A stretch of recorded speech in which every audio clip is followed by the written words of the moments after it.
안녕하세요. 삼장법사입니다. 최근 영상을 만들고 댓글로 피드백을 받으면서 생각보다 주식 투자에 관심은 있지만 어떻게 해야 하는지를 몰라 시작하지 못하고 계신 분이나 투자에 필요한 필수적인 지식이 부족하신 분들이 많다는 것을 알게 되었습니다.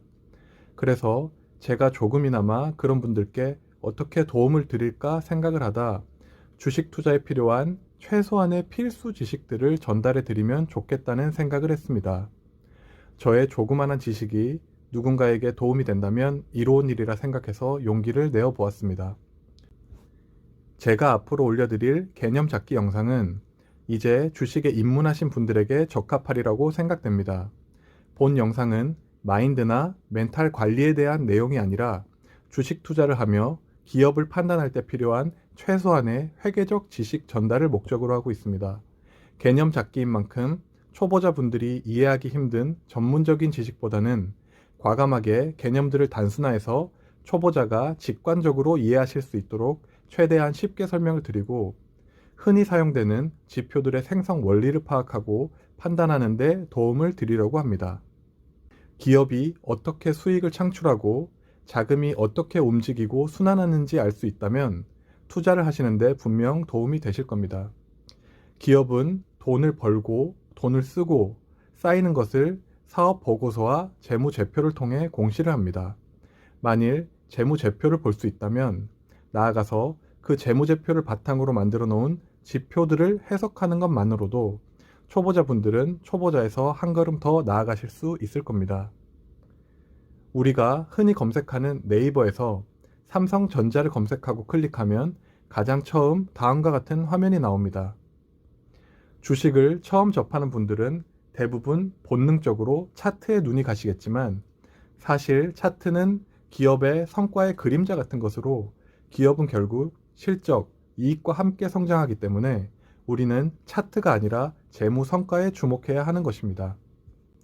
만약 어떤 종목을 검색했을 때 차트가 아니라 단순히 지표와 지표의 추이를 볼 줄 아는 것만으로도 기업의 실적에 대한 최소한의 판단은 가능할 것이고 재무제표를 볼 수 있다면 대략적인 기업의 상태를 판단하고 최악의 선택만은 피할 수 있을 것입니다.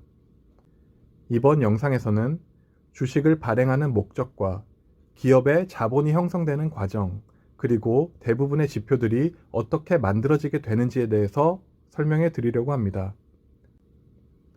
회사법에 기초한 주식회사의 설립 과정은 논외로 하고 회계적인 부분을 가장 단순화해서 설명드리겠습니다.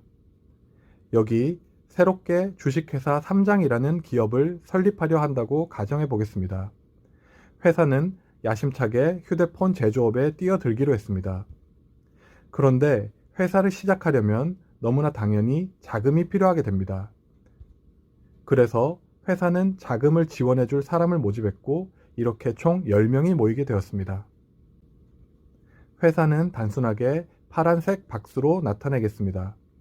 그런데 자금을 지원해 주기로 약속한 10명은 성격이 각자 다른데 크게 두 가지로 분류할 수가 있습니다. 회사에 자금을 지원해 주면서 은행이 개인에게 대출을 해주고 이자를 받아가듯이 회사에 돈을 빌려주고 그 대가로 기간마다 이자를 받으면서 나중에 원금을 그대로 돌려받길 원하는 유형과 회사에 돈을 빌려주면서 그 대가로 이자와 원금이 아니라 회사의 성장을 공유하고 지분을 부여받길 원하는 유형이 있습니다. 위의 유형은 자금을 빌려준 대가로 채권을 받게 되고 아래의 유형은 자금을 출자한 대가로 주식을 배정받게 됩니다. 우리는 위의 유형을 채권자라고 하고 아래의 유형을 주주라고 부르게 됩니다. 그럼 회사는 이 내용들을 기록하고 보고서를 작성해야 하는데 우리는 그렇게 기업의 자금이 움직이는 것을 적어 놓은 보고서를 재무제표라고 합니다. 재무제표에는 여러 가지가 있지만 대표적으로 현재의 상황을 보여주는 보고서를 재무상태표라고 하는데 다음과 같이 왼쪽과 오른쪽으로 나누어서 자금이 들어오고 나갈 때마다 반드시 왼쪽과 오른쪽을 동시에 기록하도록 약해 두었습니다. 그리고 왼쪽을 차변, 오른쪽을 대변이라고 하는데 항상 차변과 대변을 동일하게 기록하는 것을 대차 평균의 원리라고 부르며 이것은 회계를 관통하는 가장 중요한 원칙이라고 할 수 있습니다. 재무상태표를 더 들여다보면 자금을 조달할 때 채권자와 주주들을 분리해서 기록할 필요가 있습니다.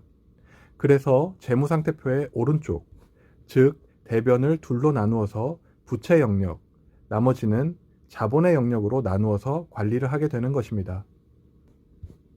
그리고 왼쪽, 즉 차변에는 자산을 기록하게 되는데 현금이나 건물, 재고 자산 등 기업을 운영하면서 회사로 들어오고 나가는 모든 자산의 입출입에 대한 기록을 하게 됩니다.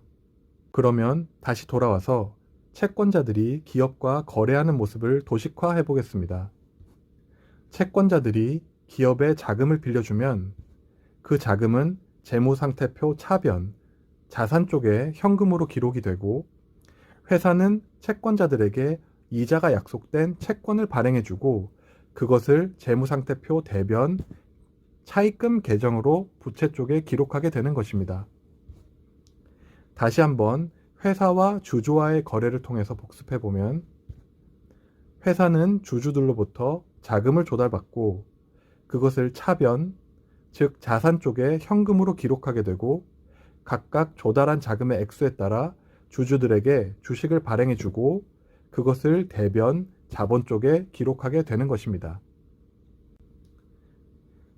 여기에서 주식 발행을 통해 자본에 기록할 때 염두해야 할 점은 기업은 주식 발행이라는 계정이 아니라 자본금과 주식 발행 초과금이라는 계정을 통해 주주에게 발행해준 주식에 대한 기록을 하게 됩니다. 다음은 실제 삼성전자의 재무상태표입니다. 재무상태표를 보시면 다음과 같이 자본과 주식 발행 초과금이 나누어서 적혀 있는 것을 알 수가 있습니다. 그러면 여기서 자본금과 주식 발행 초과금은 어떻게 나뉘게 되는지 살펴보도록 하겠습니다. 회사는 주주들에게 자금을 조달받는 조건으로 총 10주의 주식을 발행하기로 했습니다. 주식 발행 시에 그 주권 겉면에 적혀 있는 금액을 액면가라고 하는데 주식회사 3장은 액면에 5,000원이라고 적혀 있는 주식을 10,000원을 받고 한 주씩 발행하기로 했습니다.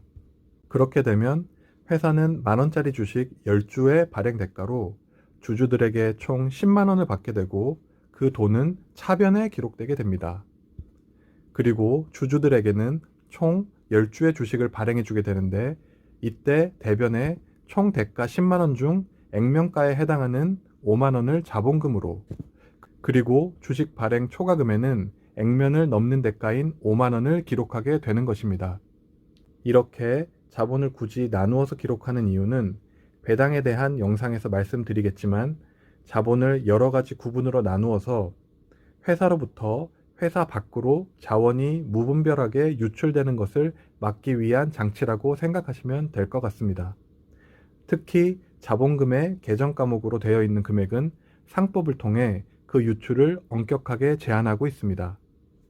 회사는 주주를 통해서 자금을 조달받고 주주들은 자기가 부담한 만큼의 주식을 부여받습니다.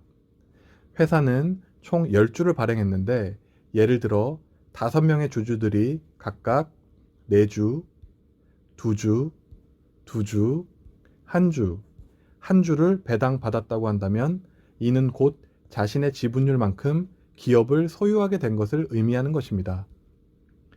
제가 영상마다 매번 주식을 사고 파는 관점이 아니라 기업에 지분을 매수한다는 생각으로 투자를 하시라고 말씀드린 것은 이런 관점에서 비롯된 것입니다. 그렇다면 이제 주식 발행이 끝나고 이렇게 발행된 주식은 주식 시장을 통해 끝없이 유통되게 됩니다. 예를 들어 4주를 가지고 있는 주주가 그 4주를 다른 사람과 거래하게 된다면 어떻게 될까요? 바로 그 거래된 주식의 지분율만큼 주주가 바뀌게 되는 것입니다. 여기서 주가는 수많은 시장 참가자들의 수요와 공급에 의해서 결정되게 되는데 이것은 시장에서의 거래이기 때문에 회사의 재무제표에는 아무런 상관이 없다는 사실을 기억하셔야 합니다. 만약 이 둘 사이의 거래가 주당 2만 원에 이루어졌다면 이것은 곧 주가가 되고 현재 시장에서 유통되고 있는 주식은 총 10주이기 때문에 우리가 시가총액이라고 부르는 금액은 20만 원이 되는 것입니다. 여기에서 중요한 것은 우리가 시장에서 거래가 이루어진다 할지라도 재무제표에 적혀 있는 금액은 변함이 없다는 것입니다. 우리가 흔히 시총이라고 부르는 금액은 시장에서 수없는 거래를 통해 수요와 공급에 의해 결정된 주가에다 유통되고 있는 주식 총수를 곱한 금액이고 그것이 재무제표에 적혀 있는 자산이나 자본의 금액과는 관련이 없는 것입니다. 그렇기 때문에 회계의 전반을 규정해 놓은 회계의 개념 체계에 보면 다음과 같은 문장이 있습니다.